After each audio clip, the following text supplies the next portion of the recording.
Hello and welcome to the Luehmann Circus. We are a family of 5, gonna be 6. Gosh, I won't say that soon. Oops. Very soon. Very soon. We like to talk about faith, family, and just life in general. And today we want to talk about deconstruction in your marriage, or marriage through deconstruction. So we already made a video about deconstruction, but now we want to just narrow down with marriage. So watch the video.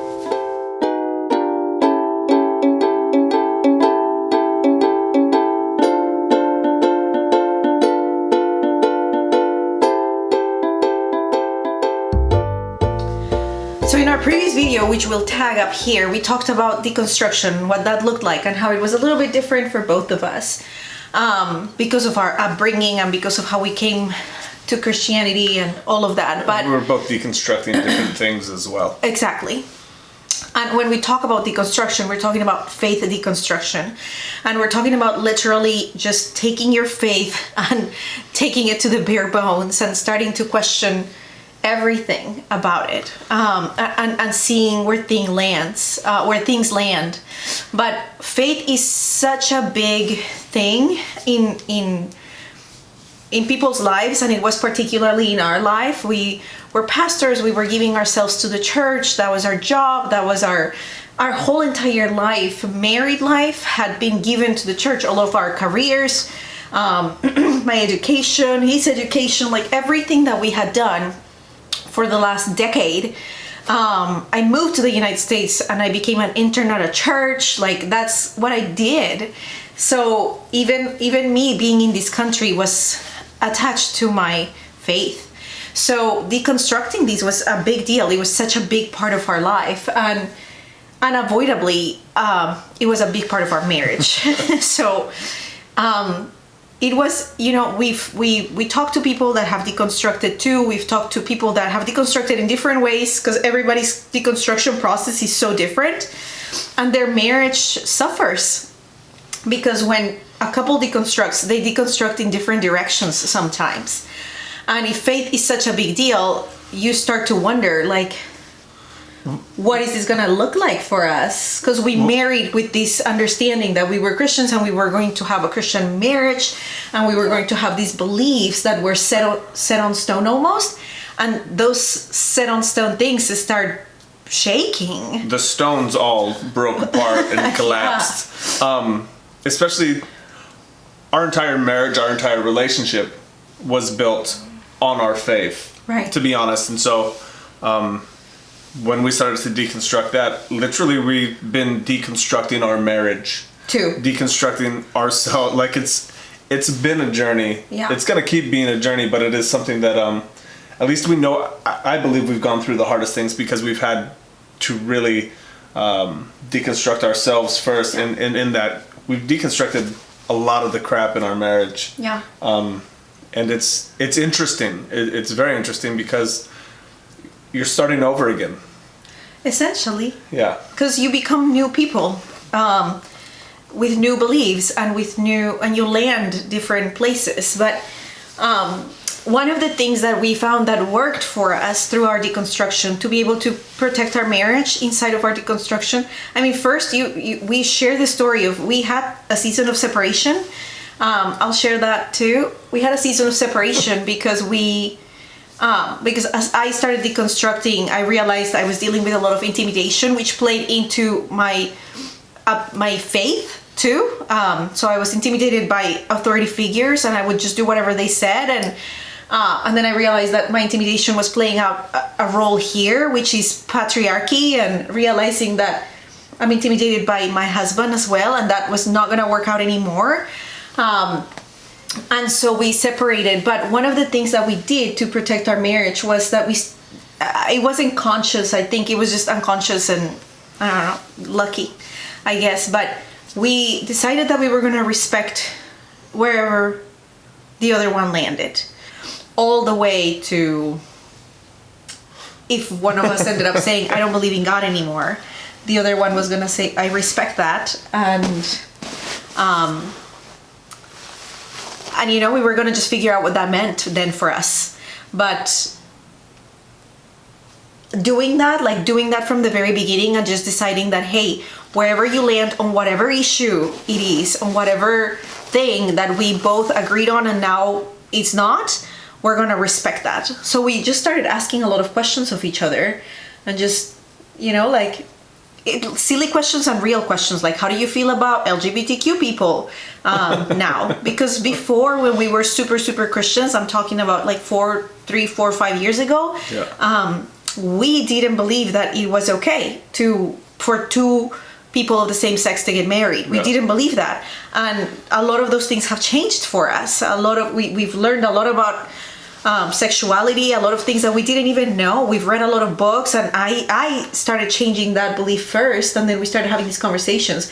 But from those questions all the way to, what do you believe about demons now? And we had this really good conversation in the car recently about demons and what I believe about demons, and how even that has changed a lot for both of us, Yeah, you really have to get down to, it's just crazy because you do start with everything. Right. Like in everything, every aspect of your faith, everything you need to take a look at. And when we made that decision to honor one another, no matter where we landed, because it wasn't just about us any longer. I mean, we had 3 kids. Yeah. And I mean, obviously a 4th on the way, but at that time we had 3 children. And we will make another video about parenting through deconstruction, because that changed a lot too. But sorry, go ahead. But we loved each other, still loved each other. We knew that this marriage is a good thing. Truly believe that we can do more things to affect this world together than if we were apart. That's what I think. And I mean, we're together. Like, we wanted to make it work. We wanted this to work. And for it to work, we needed to give each other room to change and to evolve and to have different beliefs. And God, literally everything changed. Like, our entire faith flipped upside down. And so I'd come home, or we'd sit down and talk, and she'd say these things, and I'd be like, what are you talking about? She lost it. Like the people, like what you are in agreement with now, like 7 hours ago, we believed would send people to hell. And then. But even things that were super personal, like when I started deconstructing, like the systems of the world, and I started looking at white supremacy, and it was hard because he happens to be white. And he happens to be a man. So I'm deconstructing white supremacy, I'm deconstructing patriarchy, I'm deconstructing all of these systems. And we're having these conversations, and he's like, the first thing he said to me, we also have a video about white supremacy, but she quit doing this every time. She'll tag them. All these things will be tagged. But he says, the first thing he said to me is, I have never had privilege. I have never had privilege. You're more privileged than I am, because I grew up in a family that was well off, and my family paid for my college, and my mom paid for my first car, and my mom has always really, really helped me financially, and he didn't grow up that way. So he's like, you're much more privileged than me. And I'm like, you're talking about money only, but I'm talking about the fact that you're a white male. Can I also say something real quick, which speaks a ton to how I was raised as a white Christian man? Right. Is that the only thing I thought of was from a financial aspect? Right. Just to put that in there. The only privilege you thought of was finances. You look and talk to white men, the only thing they think of when it comes to privilege would be my finances. Right. And that's all I had to go on. I had to work hard for what I have. Right. Yes, that's not what I'm saying. Exactly. But we had to have these really hard conversations where he would push back, and then where I would say things like, I don't know if I believe this thing anymore. Like, I don't know how I feel about this belief anymore. And he'd be like, it would freak me out. I'd be like, son of a gun. I don't want to get divorced. I don't want to have a failed marriage. But this woman's coming to me with completely different things that at the time I'd never looked at. I'd never taken the time to deconstruct. Why do I believe what I believe? Why do I believe my marriage is supposed to look the way it was looking? Right. And my Lord, it was just incredibly eye-opening when she would bring these things to me that she'd been reading about and talking about, because honestly she was the instigator and initiator of everything, because just with my mindset and how I lived life, I would worry about everything. So I had all these other things going on in my head before I was like, oh, I need to deconstruct my life and our marriage. And I was like, maybe now is the time for me to really look at my faith and say, why do I believe what I believe? Yeah. And then go through all these things and be like, is that in the Bible? Where is that? Why do I believe that? Right. And we'd have these conversations that we never would have had before, because those things never would have been in our head. And those things were set. Like, we like it was set in didn't question stone. them. It was like, this is what we believe. Yeah. And these are facts. Like, these are facts. And then as I started doing all this work, I was like, these aren't facts. But as I was deconstructing all this heavy stuff, this was my identity that was being stripped and changed and destroyed, and I was becoming a different woman. And many times I had to look at him and say, I know I'm becoming a different woman. I know that the things that I'm saying were deal breakers, 5 years ago. I know that you wouldn't have married me if this was the woman you met today, like on the day that, you met me. But this is who I am now. And you can take me or leave me, but I'm not gonna pretend to believe things I just don't believe anymore, or to be okay with things I'm just not okay with anymore. Yeah, I mean, it was take it or leave it. And like for me, I truly believe I wanted to take it, but there was also something inside of me that struck me to a point where it's like, I also have to do this work. Right. Because I wasn't as serious about the work as she was. I mean, plain and simple. She knew that at the beginning, because it just didn't seem, in my head, everything that we'd worked up to in our marriage and in our lifetime together was good, was for the kingdom of God, was to set people free. When honestly all we were doing was enslaving people. And so that was a harsh realizing for me, while talking to her about all the things she was deconstructing. And I was like, oh my gosh, these things she is saying, there's so much truth in it. And I have a lot of repenting to do. Yeah, a lot of apologizing, a lot of repenting, but a lot of work to do on myself if we were going to make this marriage work. Yeah. And it was hard, and there's still days where it's difficult for me, because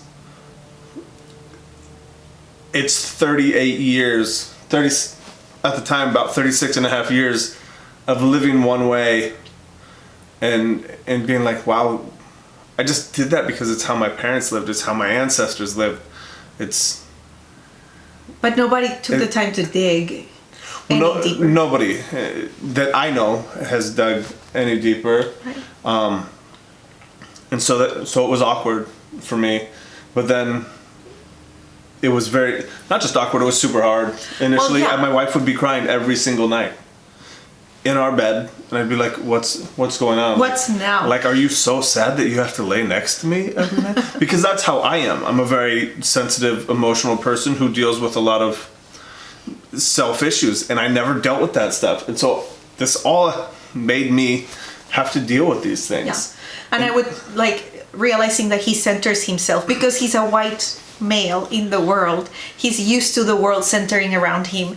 And so I would be crying about my ancestors, and I would be crying about all these things that I'm learning, and all these things, and all the times is like, what did I do? Yeah, and he's like, what is it? Like, what is it? And then how can I make it better? Because that's I feel like you're struggling with me, and I'm like, this has nothing to do with you. Like, you're centering yourself. And he's like, what do you mean I'm centering myself? And then I try to be a savior. And then he's like, well, how can I fix it? I mean, you can't fix it. I talk to people and I said things to people that today I would be embarrassed to say again. Yeah. And that breaks my heart. Mm-hmm. That breaks my heart that I wasn't responsible enough to do this work earlier. And, I got over it, and I've forgiven myself for the things that I did and I said and all of that.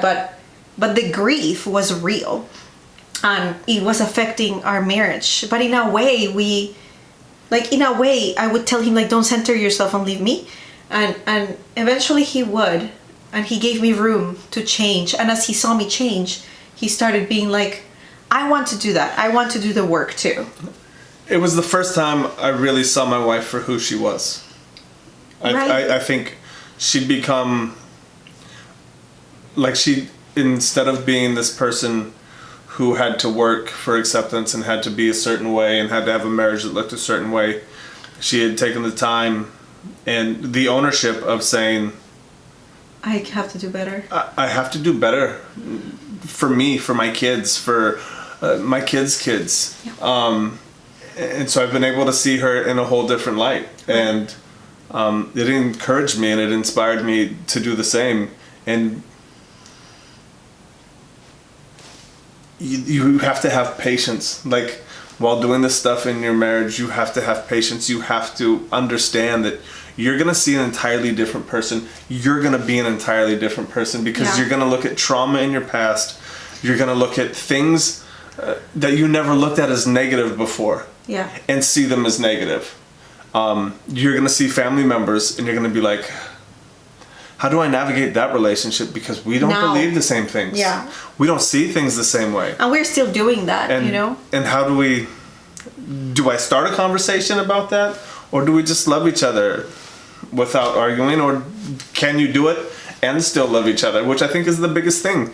Is can we have these conversations? We don't agree on everything. No. And yet we still find a way to be civil and love one another and respect another. one another. And there is a line though. There is a boundary there. If my humanity is not respected, then no. If any aspect of my humanity or anybody's humanity really is not respected, we don't agree to disagree. I will hold you accountable, and I hope to be held accountable if somebody's humanity is being stripped, But if it's like, let's agree to disagree on penal substitutionary atonement, yes, yes, sure. And we will hold each other accountable to that. And we'll also hold the people around us accountable. Yeah. And so people make comments and we're like, that's not, you're stripping people of their humanity because of your beliefs. And that is not acceptable, at least not around us. And we're okay with that. And that has caused conflict with people in our lives. And we're okay with that. It's fine. It's okay. And some people have stopped talking to us. We've lost, because that happens with deconstruction too. As much as there is a risk to lose your marriage, there is a risk to lose every relationship you've ever had. Every single one. Because you're a different person believing different things. And people don't feel comfortable with that. People that are like, you're changing the rules of the game in the middle of it. Right. And we get it. Like, I get it. And I've lost a lot of friendships. I've lost a lot of relationships. And every time I find something new, I tell him, like, I'm afraid that this will cost me this person. I'm afraid that this will cost me this other person. Right. Especially the people that are really, really dear and near to my heart. And even family members, I tell him, like, I'm afraid that this will cost me my family. And I'm afraid that, I'll lose all these people. But for the sake of keeping them, I cannot be disingenuous to my own self. I cannot lie about what I believe and who I am. And like I told him, I tell everybody else, I have changed and I have new beliefs. And you can take it or leave it, but I will not betray my own self. I just will not. I did it for far too long. I betrayed my own self when I was a Christian, like, as the traditional sense, for far too long. Things that just didn't make sense about social justice. And I was like, oh, well, I would explain them, all these mental hoops in my head. I won't do that anymore. I just won't. So if it costs me a relationship, I'm okay with that. I hope it doesn't. I hope that people can accept that I have changed and be okay with that. But if they can't, it's okay. We can just part ways peacefully and be okay. I was hoping that didn't happen in my marriage, but I was aware that it was a possibility. One of the other key truths, I think, for us is that the work never stops. Yeah. Because you're never going to be like, the work towards health is never going to stop. Yeah. You keep on getting healthier and you keep on getting healthier and you keep on getting healthier. And you have to. And I think the great thing about that, though, is it seems daunting that it's always going to go on. But I mean, it's daunting to live till tomorrow. It's like every day is a new task. Yeah. And the more you keep learning, the more you can work on your health together. The more health that you surround yourself with, like if your wife is healthy, if you as a husband are healthy, that comes off of you, that comes out of you. Your kids will start to see it. Your kids will feel it. People around you will feel it. And I think that's one of the amazing things is when you continually do that work, there's always changes in you, and there's healthy changes, which... And it's something about you that almost demands health, you know, like not just of you, but of the people that are really close to you. It's like you almost, your demeanor, your personhood, your personality, who you are, starts demanding health of everybody. Not in an abrasive way, but in more like I'm healthy and I want you to be healthy too. Like, be healthy. Like, just be healthy. And then you put your guard down. So we both kind of put our guard down and stopped doing the work for a little bit there. And suddenly it just kind of hit us that, wait, no, we put our guard down. This isn't good. We're going back to our old rhythm. Because it's what we are used to. It's what our brain, you know. And so we had to be like, dude, we have to keep doing the work of health. We have to keep reading the books. We have to keep writing the writing prompts. We have to keep waking up early to like have these discussions, to meditate, to all of the things that we have to do, because this has to change, and the work cannot stop. Because if the work stops, then what was the purpose of all of that work and all of that pain if we don't just keep it up? So there were moments where we would put our guard down, and it was at different points. Like I would put my guard down at some points, and he would put it, and we would just hold each other accountable to, hey, I feel like you're getting a little bit comfortable here. Right. And I haven't been seeing you. Like, when we would ask each other, like, what was the last thing that you learned about yourself? Like, what was the last thing that, you know, like you learned about God or you learned about yourself that kind of blew your mind? And then that helped us keep each other on track of being like, we need to keep on learning and to keep on growing and evolving and moving forward. And for me, that's one of the things that I learned is that I can no longer just be stagnant and comfortable, or else this marriage will disintegrate. And that's how our marriage has navigated deconstruction. We really, our one point was we just kind of respected the other, wherever they were landing. And at the same time, and I guess the other point was we kind of held each other accountable without pushing each other, but held each other accountable to health. We just wanted to share a little bit about the deconstruction that we went through and how we navigated through that process in our marriage, and how we're at where we are today, where there's still work to be done, but we're excited to do it now. Yeah, and this is for sure and by far the healthiest we've ever been, and we feel safe for the first time to talk about deconstruction even, because for a while we kind of didn't want to talk to people about how we were deconstructing so much, but now we feel like, this is where we're at. This we wanted to share because we know a lot of couples go through deconstruction and it is painful and it is hard. So we just wanted to share a journey. So thank you so much for watching. If you have any questions, please ask questions. Yeah. And do engage with us in our different social media accounts. I am quite active on Instagram and Twitter. He's not active in any of them. I need to get better. No, he doesn't have to. And and please subscribe and share with your friends. And thank you so much for watching.